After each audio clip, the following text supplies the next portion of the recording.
Origin just wants to reaction. This is the M1 Abrams Scandal. Bacha spookston. Spookston. Why am I? Yeah, spookston. Yeah, this is the first time watching from this channel, I guess. People told me there's a scandal. What is a scandal?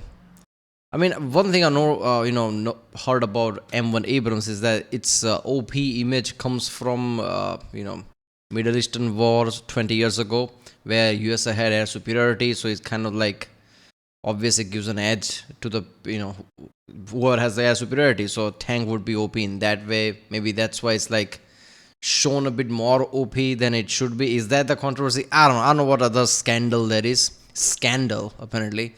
So I don't know, something happened. Whatever, it's gonna be interesting. Let's watch it.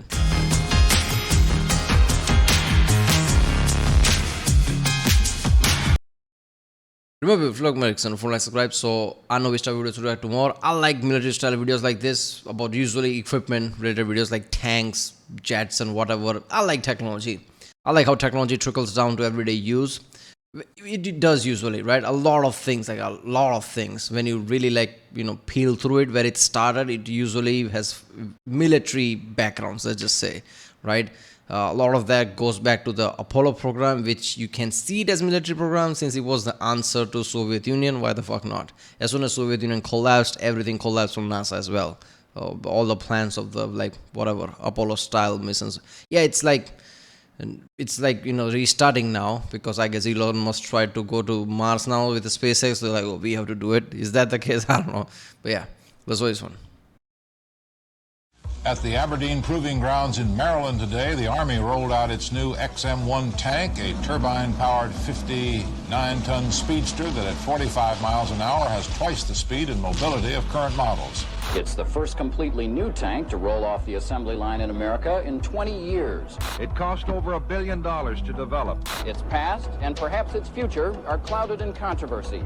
Truer words have never been spoken. The M1 Abrams is simultaneously one of the most ubiquitous and controversial tanks ever made. Despite its highly successful service history, it has had many negative claims leveled against it, mostly centering around its development. The M1 we know today had two rivals on its road to procurement, the General Motors XM1 and the German Leopard 2AV. Many people believe that due to government conspiracies, the wrong tank was chosen both times. Actually, using the past tense wouldn't be correct, because people still repeat these theories today.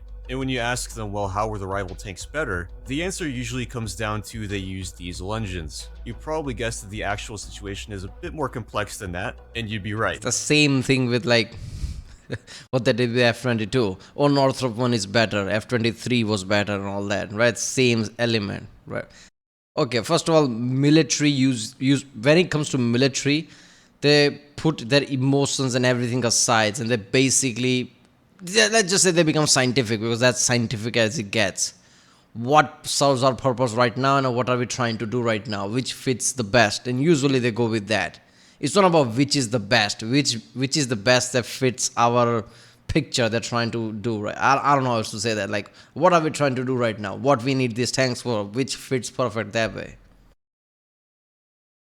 So we're going to take a trip back in time to figure out if the Army actually made the right choice, or if the M1 is a product of government corruption. Well, I feel like there's a bit of corruption in there either way, but you know what I mean. It all starts in the early 60s with something called the MBT-70 program. The then Secretary of Defense, Robert McNamara, yes, that one, wanted a common main battle tank for NATO. You see, at that time, about 5% of NATO weaponry was jointly produced. If the Soviet Union got spicy and the Cold War did go hot, logistics would be very complicated. It'd be led by the US Army and German Bundeswehr, with other nations hopefully joining in later. The Army didn't want a joint project though, they just wanted a new tank that worked, and as soon as possible. McNamara made them go along with it. He was hoping for a technological exchange, but the Army found that Germany didn't have much to offer. Eventually, issues arose, mainly due to the joint nature of the program. There were issues with communication, negotiation, logistics, standardization, and even philosophy. Development was so disjointed that the MBT ended up using both imperial and metric, with metric being the overriding system in areas where work overlapped. It certainly didn't help that the tank was very complicated. It was designed to house all of the crew in the turret, for the sake of simplifying NBC protection.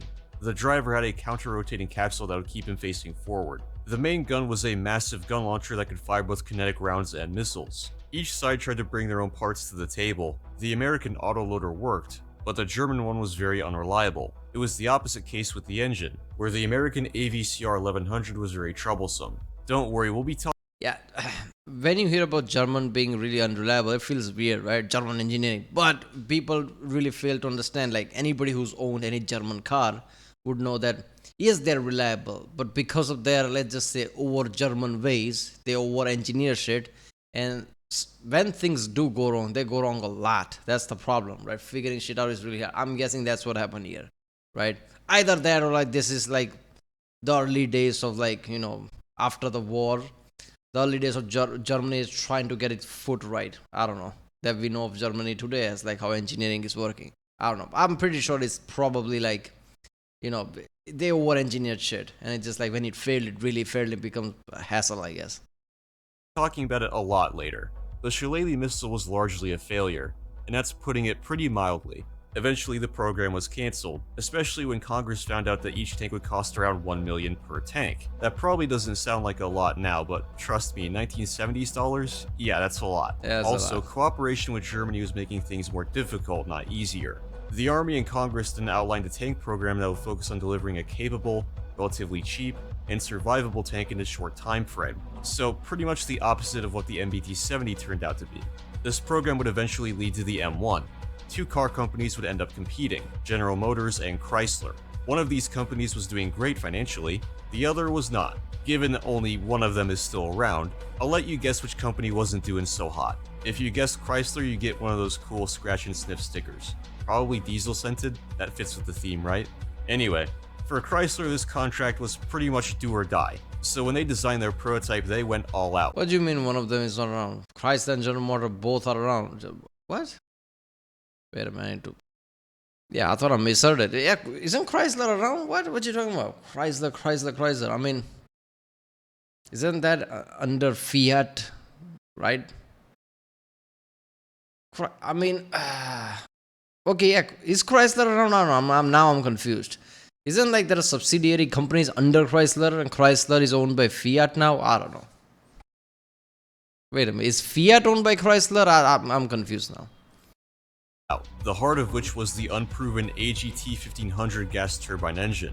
Gas turbines offer some very enticing benefits, such as low smoke and noise signatures, better performance at the sprocket, and better reliability. Of course, there were some well-founded concerns about the overall cost and fuel consumption, but Chrysler was willing to take the gamble on a relatively new piece of technology, hoping it would give them a critical edge. General Motors went with a slightly more traditional approach, and I would like to stress slightly, using a variable compression diesel engine. Both tanks were, overall, pretty similar, aside from using different engines, suspension types, and ammo storage solutions. So the popular story goes like this. After thorough testing, the Army decided they liked the GM prototype more, but just as they're about to award the contract to GM... See, I understand where Chrysler is going. Like, we need a special edge. Let's have something that nobody has. Yeah, but at the same time, military also likes what they already like. They don't want something just something new completely, because they don't know where that's going, right? So they like safety in that way, right? And you don't know where things are going to go wrong and what issues going to rise. So usually when military, like what we already had, upgrade that at some level, like make it better, like incremental changes. That's what military likes, not something completely new. The XM1 project manager Robert Baer, Look at how he's along with jumping. Deputy Secretary Clements, stepped in and gave the contract to Chrysler, because Chrysler was failing and needed the contract more. The Army protested, but their complaints were brushed aside. This is a somewhat accurate account as a basic timeline of events. Whenever somebody asks, like, why do tanks cost so much? And then you should show them this, like 50-ton tank jumping on suspensors like that, and wheels are not flying off. That's why. Try to do that with your car and see what happens.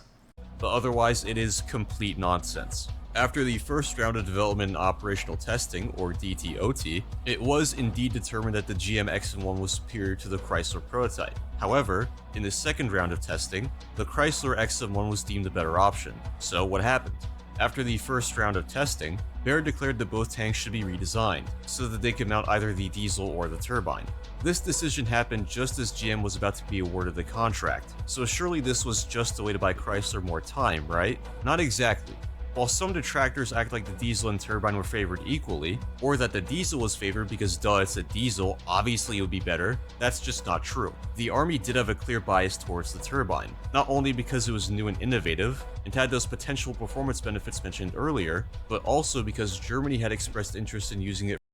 Yeah, the turbine one I'm guessing is the M1. I'm pretty sure M1 Abrams has that engine, right? Turbine, so it doesn't have diesel. Turbine can give you like a low-end power. That's the whole point, right? So you can maneuver faster. For Leopard 2, again because of the potential benefits. And this wasn't something that was decided at the last second. The two countries had seemingly been floating this idea since 1974, when the MOU was first created.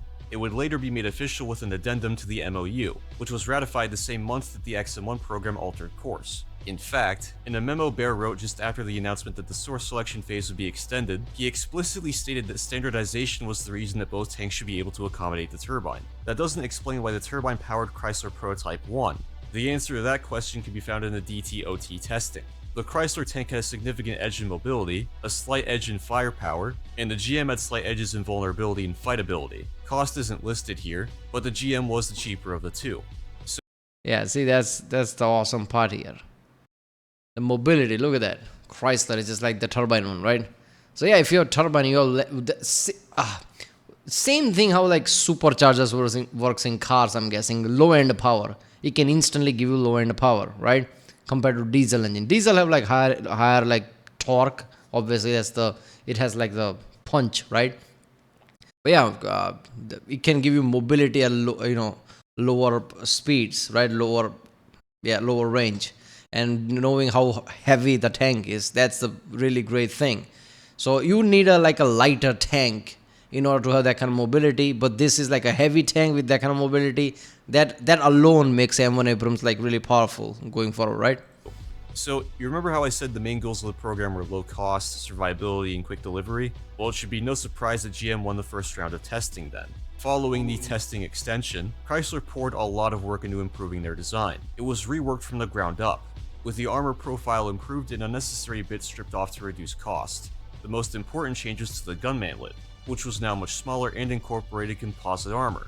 Originally, it used the cast mantlet, which was not great, and was the Army's primary complaint when it came to the armor, so fixing that issue bumped the Chrysler standing up considerably. But what did GM do with the extra time? Essentially nothing. Their design saw very few changes in the interim months. So the second round of DTOT rolls around, and what are the results? Chrysler beats GM. Handily. Chrysler retained their advantages in mobility and firepower, while bringing vulnerability. General Motors, what the fuck does Chrysler know?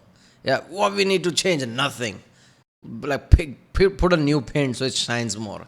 There you go. Chrysler kicked his ass then. Vulnerability and fightability up to par with GM. Most importantly, however, they managed to bring down costs enough that they could underbid GM, despite the greater cost of the turbine. Chrysler won because they ended up building the better tank. It's really as simple as that. Also, it's generally a myth that the Army at large was not on board with the decision. From correspondence between Major General Otis and Lieutenant General Starry, the battlefield is now being tidied up after the tough XM1 source selection exercise. I know that Bob Sudnell contacted you, and feel certain that Bob Baer dropped the line. So, this letter is merely to confirm some items, and to let you know that the armor community has a real winner for the future. As a result of the resolicitation and new bids by the contractors, it was obvious that Chrysler used the 5 months from May to October to good advantage. First, they took off some of the extra bells and whistles to reduce cost. Second, they fixed some armor weak spots in both hull and turret. Third, they changed their corporate attitude towards contract escape clauses. And finally, they offered a product at a cost that stood up to even the closest scrutiny. So, even though there are many of us that could have been comfortable with a diesel engine, not a single person could find a valid reason for rejecting the turbine. Therefore, with a superior offer technically, and a cost that was less than the competitor, Chrysler was an obvious choice. Even so, the Secretary of the Army spent 4 days of detailed questioning of all of us before making a decision, and the Vice Chief of Staff participated in and agreed with the decision. I've probably revealed more than I should in the above sentences, but you, above any other, have the right and need to know that the selection process was given a full and open hearing, and that the decision was made reasonable and supportable. As for the angle that this whole mess was a way to bail out Chrysler, it just doesn't make much sense. The Army's primary concern was getting a new tank to troops as quickly and as cheaply as possible. The only piece of evidence I can find for this claim comes from a 1987 article published in the Washington Monthly. It alleges that Chrysler's chairman, John J. Ricardo, paid a visit to President Ford's financial advisor and basically begged for help. The financial advisor then spoke to the Army. "We went and talked to the people in the Pentagon," Seidman recalls. "We wanted to find out whether Chrysler was going to win that contract. We let them know that there was a problem at Chrysler and that Chrysler was in for help." Seidman insists that, "We didn't order anything. We just made sure that they were aware of the problem." This meeting is said to have taken place on June 17, 1976. That's about a month before the announcement to extend the program. But as you might remember, the turbine had already been favored by both the US and Germany for quite a while, possibly 2 years prior. It also tries to paint the situation in a very specific way, trying to make it seem like GM had little to no time to develop their turbine proposal, which is just not true. To me at least, it's not a very compelling article, especially since it makes some very reformer-esque claims, like that troops couldn't walk behind the M1 without being burned to death, or that the 120 cannon was more dangerous to use because it had combustible cartridge casings like the Sheridan. Okay, is this what General Motors was chosen? Is that what happened? Because I don't know where the angle is going. That would be so fucking weird, right? If General Motors was chosen, like, come on, man, everything like, yeah, everything points to Chrysler, right? Why would you not choose Chrysler?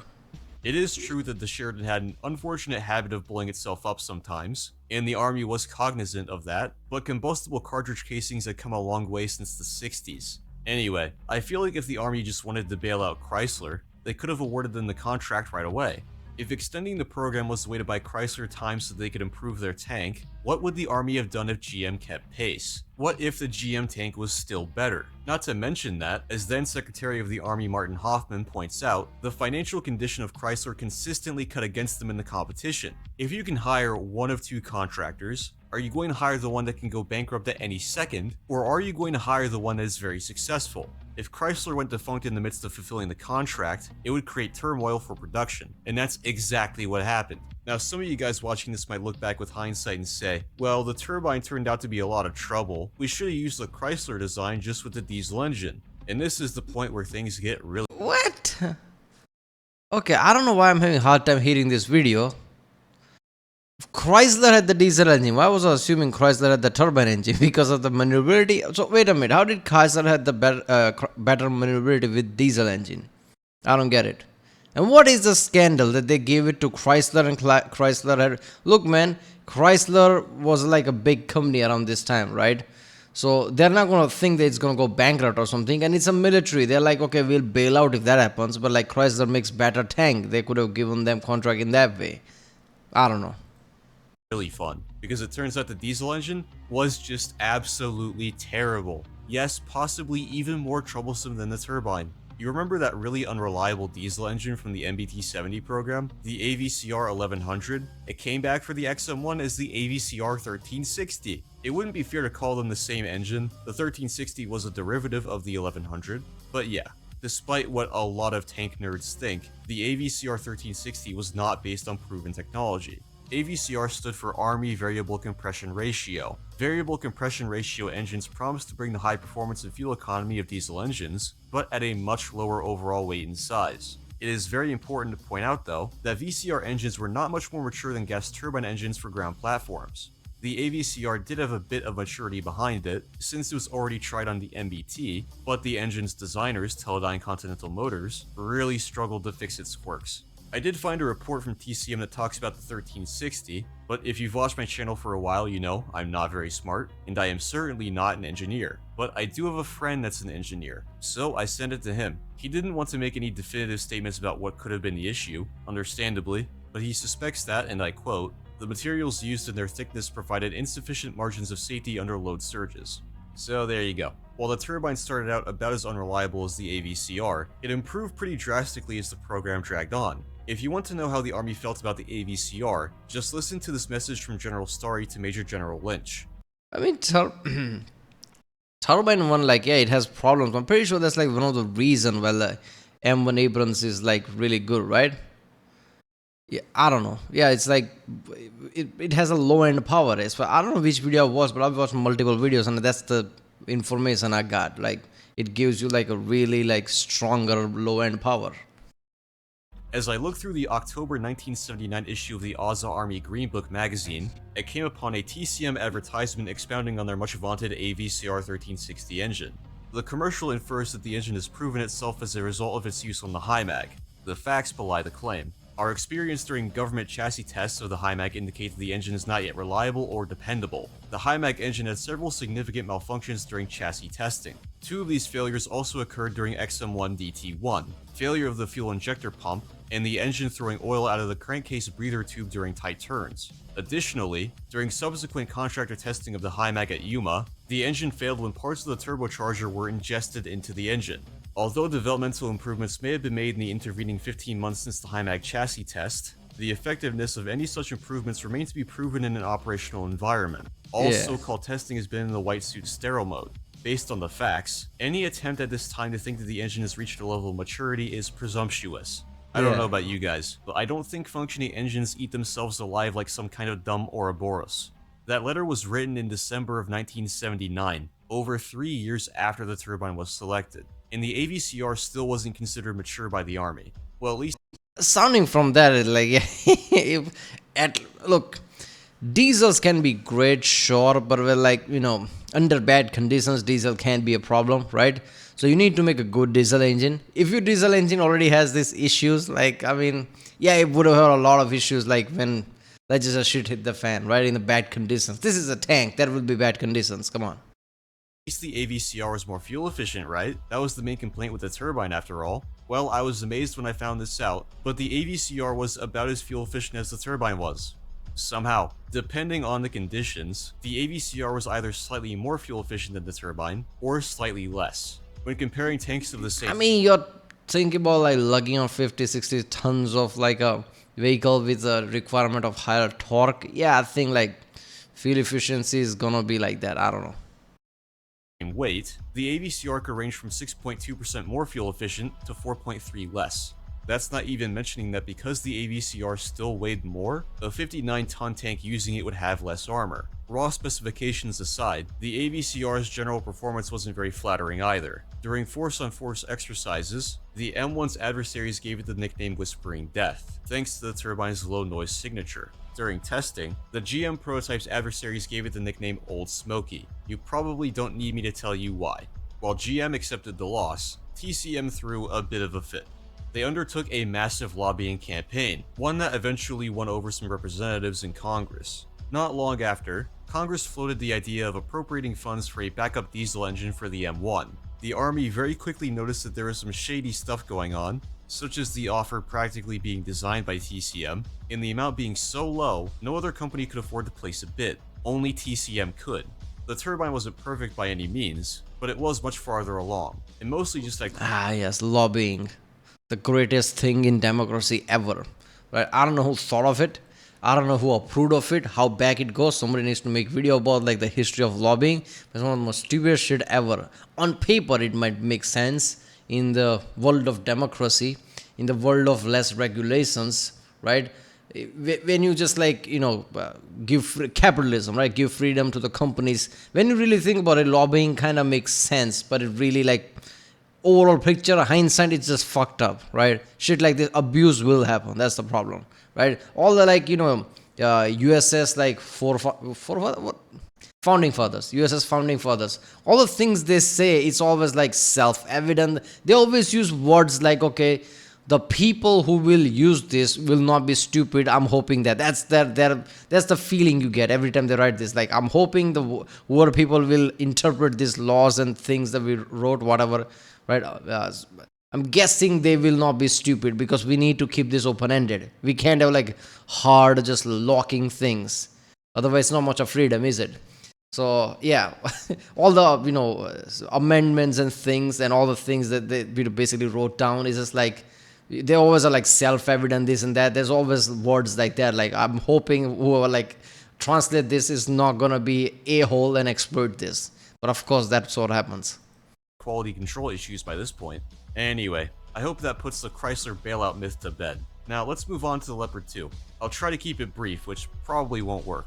As part of the MOU, the US agreed to test an austere version of the Leopard 2, the Leopard 2AV. If it turned out that the 2AV was better than the XM1, the Army agreed to adopt it.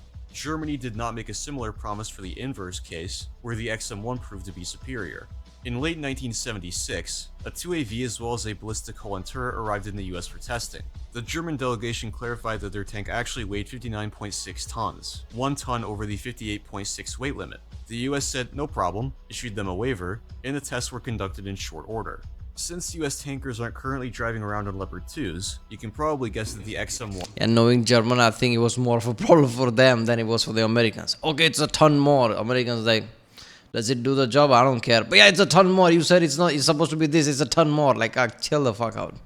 won. Germany was less than happy. They alleged that not only were the tests biased against them, but that the Leopard actually won, because it met more individual criteria. The latter is actually true, to a point, and some authors claim that these criteria were later reorganized into broader categories by the US Army, categories in which the XM1 was now suddenly ahead. This is essentially a really slimy way of saying that the US had weighted criteria, i.e., some aspects are more important to them than others. Remember back when the GM first won because it was more survivable and cost less? And remember when Chrysler won the second time, when it was more survivable and cost less? Can you guess what the XM1 did better than the Leo? Yeah, that's right. It was way cheaper, and it was way... Oh my god. Okay. Mobility is like about the same.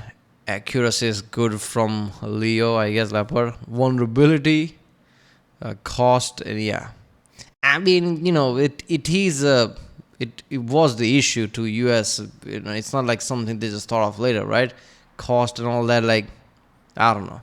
That was always the issue, so it kind of makes sense. Way more survivable. The XM1 had higher composite armor coverage, focusing on defeating threats like RPGs and ATGMs from offset angles. The Leopard was, seemingly, designed more for head-on engagements with other tanks. The German delegation actually asked the army to reduce the angle at which they performed ballistic tests, knowing full well that their tank wouldn't stand up to them as well as the XM1. Not to mention that I have found absolutely no evidence that the criteria ever started out as individual points, only to be reorganized into categories. The army had broader categories for the original XM1 tests, and I don't think they would suddenly switch it up for the Leopard. I think it's also important to remember that the army was selecting a tank they would use for combat, not grading a math test. Deciding which tank to That's what I'm saying. Just like, oh, you need to reduce this. You're just like, okay, stop thinking about paper. We need to think about the broader scenarios, right? Oh, this is unfair. We designed this for this. You need to reduce this. No, this is our requirement. What do you mean reduce this? I don't know. Choose based on the individual criteria met, with no regard for how important those criteria were, is frankly silly. Especially when we don't know what most of those criteria were. We do know that they could be as small as the number of coax rounds stowed at the loader station, or if the commander's weapon had power traverse or not. When you look at some of the criteria the army did fail at 2AV for, it becomes pretty clear why the XM1 was chosen. XM1 was the clear winner in vulnerability, human factors, and stowed load. Leo has 12 compartmented rounds. The remainder are stored in the hull. What this means is, after firing 12 rounds, you must traverse 90 degrees to the right, remove the ammo from the hull, place it in the compartments, and then resume the fight. German-US cooperation has cost the US $13.1 million, enough to equip all of our scouts in Europe with a weapon to kill BMPs and BRDMs. In my opinion, if we go to war without the above weapon, these kind of figures will come back to haunt us. The last bit highlights something that people don't often consider about tank procurement. Wasting all of your money on the quote-unquote best tank, which is an entirely subjective thing in the first place, could leave other areas of your army underdeveloped. In this letter, he's fretting over the cost of standardization and testing in the first place. Can you imagine how much worse it could have been if the more expensive 2AV were selected? FMC, the company that owned the license to produce the 2AV in the US, estimated that it would be 25% more expensive to make than the XM1. 25% probably doesn't sound like a lot, but that's a huge It's a lot. difference. If the cost or I'm a contractor. I know what 25% is. That's a fucking lot. That's not some. That's a lot. It adds up, right, over time. So yeah, I mean, yeah, military needs to think about what they need. It's a larger picture, and it makes sense. I'm pretty sure, like, you know, M1 Abrams has like bigger cannon, right? I'm pretty sure it's bigger cannon than Leopard. I don't know. I'm pretty sure I remember that from somewhere. lack of armor weren't enough to dissuade the army, Germany being insincere about the 2AV's weight certainly was.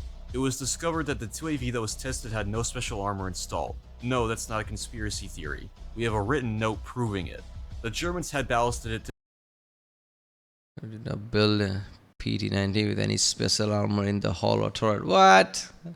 At 59.6 tons, but that's not how much a full 2AV would have actually weighed. When taking the weight of the composite from the ballistic hull and turret, and applying it to a naked 2AV, the Army found it would be closer to 64 tons, Whoa. way over the weight limit. The Army was initially pretty quiet about this discovery. After the German government started voicing complaints, it was revealed in congressional hearings. Germany withdrew the 2AV after that. As for if the tests were conducted fairly, I don't think there's... Oh, look, the stupid Americans didn't understand that. We should voice our concern. America, really, I tried to hide it, but fuck it. Then there's like, okay, your tank really weighs 64 tons. Okay, I guess we're gonna take our leaves and go back. any real way to tell for sure, but some oversight committees did look into it. According to them, there was no bias, and Germany was actually granted several exceptions. In the end, both the Leopard 2 and the M1 are great tanks. It's just that the M1 was the best choice for the US Army. In an age where people often get their opinions on tanks from media like War Thunder, where only raw performance matters, it's important to remember the soft... War Thunder, wait, the game? Oh god. Okay, if you're taking any game as like a realistic source, you already have a problem. Doesn't matter how good a game is or how accurate you might think it is. factors, in that countries have vastly different military needs. Anyway, I hope this video was informative to you guys. Yeah, I don't know why I had problems heating servers. I don't know. Maybe it's the end of the day and it's like I'm really having a hard time hearing the words. But yeah, these were the controversies. Okay, M1 Abrams is really good, right? I thought it would be controversies like M1 Abrams is not good, like controversies like F-23 and F-22. No, M1 Abrams in the end is really good. And I'm guessing like it went through multiple upgrades since then, right? But it is a surprise that M1 Abrams is this old. This many decades old, like, and they are not trying to make a new one right now. They're just like, we just upgrade M1 Abrams, just showing how good the tank is, right? Or we can make Abrams X, still Abrams, but you just upgrade it. So you're not even trying to make a complete new tank, because why would you? This works. Right, well, that was the M1 Abrams Scandal by channel spookston. If you like my next video, subscribe, and yeah, I'll see you next time.